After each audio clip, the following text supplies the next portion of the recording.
Kung sa magkakaibigan sa pamilya, ikaw yung laging hinihinga ng tulong, ibig sabihin, ganun ka kagaling. Baliktarin naman natin, kung ikaw yung tipong tao na ang dami mga kaibigan nakapalibot sa'yo, na puro sila yung strong at silang lagi mong natatakbuhan, alam mo na rin kung ano ang nasa sitwasyon or ano ang role na meron ka.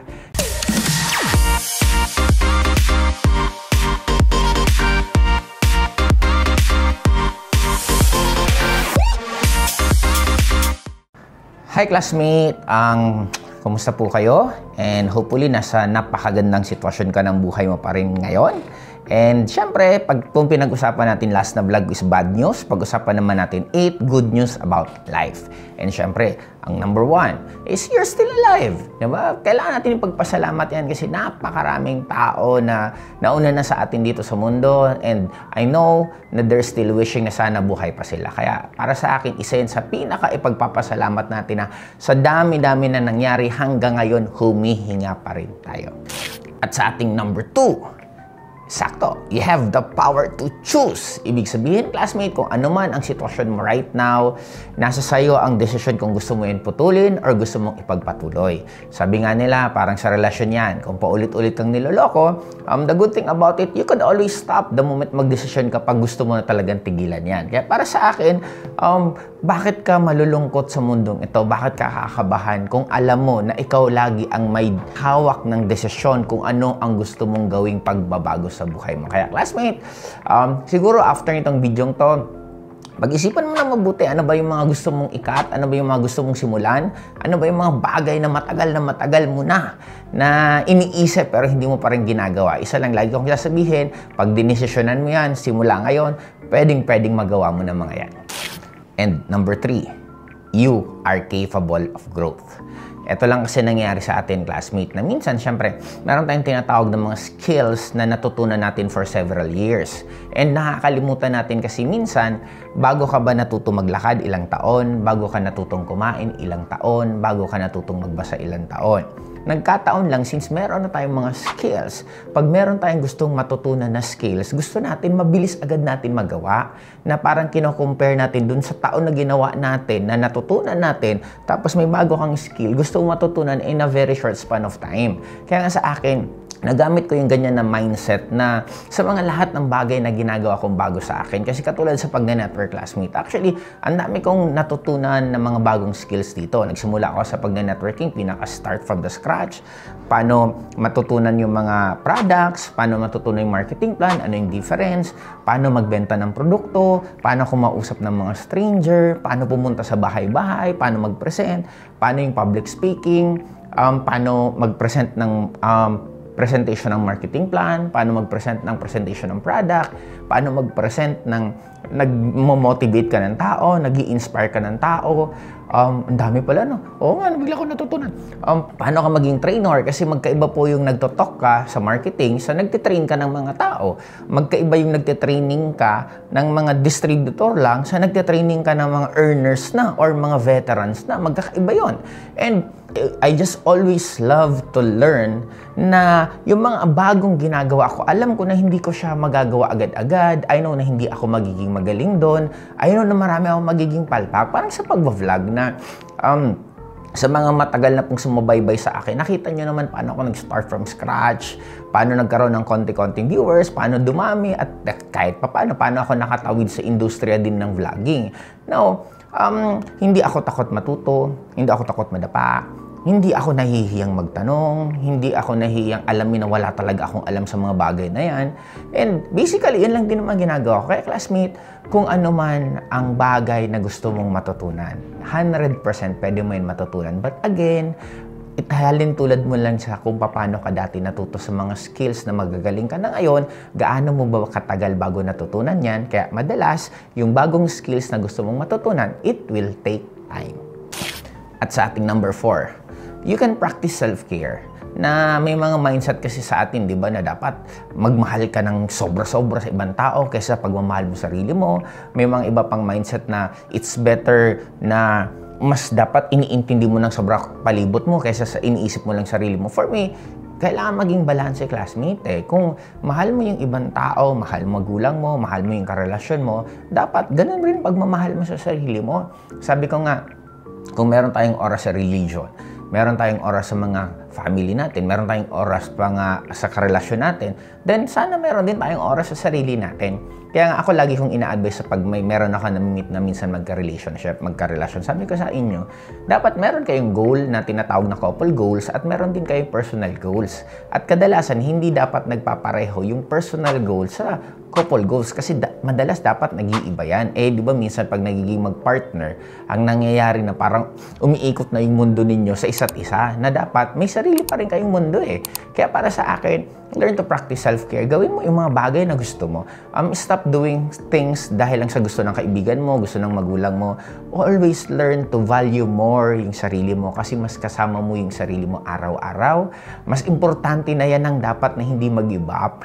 Kasi parang ako nga lagi yung sinasabi minsan sa mga breadwinner na dapat alagaan mo mabuti sa sarili mo kasi ang daming madadamay Okay, bigay ka ng bigay, tulong ka ng tulong sa loved ones mo. Paano pag bumigay ka? Pag bumigay ka, di wala kang lalong maitutulong sa kanila. Kaya kung meron man kayong ipaprioritize more than anyone else, walang iba kung hindi yung sarili mo yung classmate. Kaya self-care, magpamasahe, gawin mo yung bagay na gusto mo, maglaan ka naman ng sweldo ng kita mo para sa'yo. Hindi naman puro, lalo sa mga OFW, huwag naman puro pamilya mo, asawa mo, anak mo. Mag-iwan ka rin naman sarili mo. Kung nasa ibang bansa ka, mamasyal ka rin sa... Huwag kang mag-guilty kung gumagastos ka ng pinaghirapan mo kasi para sa'yo yan. Kaya para sa akin, kung ano yung magpapasaya sa'yo, i-spoil nyo rin po ang sarili nyo paminsan-minsan. Sa ating number 5, you can learn from your mistakes. Lagi ko tong sinasabi na everything is just perspective. Classmate, yung mga nawala sa'yo, pwede mong isipin na nawala siya or pwede mong isipin kaya siya nawala kasi papalitan siya ng mas maganda at mas okay. Bottom line, teka lang, iinom lang muna ako ng barley namin at medyo nasamid ako. Bottom line, classmate, dapat maintindihan natin na it's all perspective. Ngayon, pareho yan totoo. May nawala sa'yo, iisipin mong nawalan ka. Totoo yan kasi magre-rewire ang brain mo. Ganito lang naman kasimple yan Ang utak natin, this is just transmitter ng gusto natin itapon sa mundong to. Ang Earth naman, this is just a receiver ng tinatapon mo. Kung anong tatapon mo, yun ang ibabalik sa'yo. Hindi mo napapansin yung mga taong mareklamo. Lalo silang maraming nakikitang mga irereklamo nila. Kasi ganun ang mundo Parang ang mundo, napakasimple classmate. Parang algorithm lang po siya ng Facebook, ng TikTok, ng YouTube, na kung ano yung pinanood mo, kung ano ang tinype mo, kung ano ang clinic mo, kung ano ang sinabi mo, yun ang mas lalong makikita mo. Diba? Kaya pansinin mo, classmate, magkakaibang algorithm ng kada tao. Kaya sa akin, ganun lang din ang mundo. No, kung iisipin mo yung bagay na mga nawawala sa'yo is negative, lalong dadami ang negative na mangyayari sa'yo. Pero kung iisipin mo na yung mga nangyari sa'yo is positive, na kaya siya nangyayari kasi merong mangyayaring mas maganda. Merong next chapter na nag-aantay. Nawalan ka ng libo kasi may milyon na kapalit. Nawalan ka ng karelasyon, meron kapalit na mas better. Nawalan ka ng trabaho kasi meron mas magandang trabahong ipapalit. Classmate, pag ganun ang naging mindset mo, you will have a very, very beautiful life dito sa mundong natin sa ngayon. Number 6, you have the power to forgive. Na ako, may pagkapikon ako, mahirap talaga ako mag-forgive. Na kadalasan talagang naaalala ko siya. Then, I just realize na mas maganda pala pagtawarin mo na lahat ng tao kung ano man ang ginawa nila sa'yo. Kasi unang-una, tapos na siya Diba? Parang nakasabay ko to one time. I don't know if you know si Dr. Carl Balita, yung dating tumakbo ng senator. Nagkasama kami sa lounge sa airport, nagkita kami. Ngayon, may isang nasundan kong post niya na parang nawala yung wallet niya. Today, I'm so sad because I lost my wallet. I couldn't find it in my hotel room. Binaliktad na namin lahat ng gamit. Wala talaga. Nawawala man ang wallet ko. Alam ko naman kung saan ako dumaan. Alam ko kung saan ako pumunta. Kung may mabuting loob, makikita ko siya. Kung hindi ko siya makikita, ano magagawa ko? Diba? May solusyon. Ang solusyon, hanapin ko. Kung hindi ko makita, ang solusyon, hindi tanggapin kung nawawala siya. Now, yun yung pinakasimple na na-realize ko sa lahat ng tao na nag-hurt sa atin, sa lahat ng tao na may ginawang hindi maganda sa atin. End of the day, tapos na yun Diba? We just need to learn from it and forgive them. Forgive them na, sabi ko nga, ito lagi ko sinasabi, forgive them not because they deserve to be forgiven, forgive them because you deserve a peace of mind. Kasi hanggang meron kang sama ng loob sa isang tao, ikaw ang lugi sa tuwing naaalala mo siya kasi nagtatapon ka ng negative energy. Di ba anong mundo? It's just a transmitter na kung anong tinapon mo, ibabalik. Nagtapon ka ng negative, ibabalik sa'yo, negative din. Kaya sa aking classmate, walang kasing sarap. Kung hindi mo man kayang sabihin ng diretso dun sa mga tao na pina-forgive mo na sila, then let's be it. I-forgive mo na lang sila silently or i-forgive mo na lang sila sa utak mo lang, then okay na yan. Yan ang gawin mo, classmate. Kasi kung gusto mo nga, isulat mo isa-isa eh. Ito tip. Sulat mo isa-isa, yung mga taong may sama ka ng loob, sulat mo pangalan nila, i-forgive mo sila, then sunugin mo. Kung sa papel, hanap ka lang kung may pagtatapunan ka or saan mo pwedeng isunog. Isunog mo yan. Napakasarap ng pakaramdam pag gano'n ang ginawa mo. Sa ating number 7, you can find enjoyment in every single moment na nangyayari sa'yo. Diba? Ito yung challenge eh. Kasi madali naman maging masaya na marami kang pera. Madali din maging masaya na nakukuha mo yung mga goals mo. Madali din masaya pag parang nandyan yung mga kaibigan mo, kamag-anak mo. Napakadali maging masaya eh. The real question is, kaya mo bang maging masaya na marami kang utang?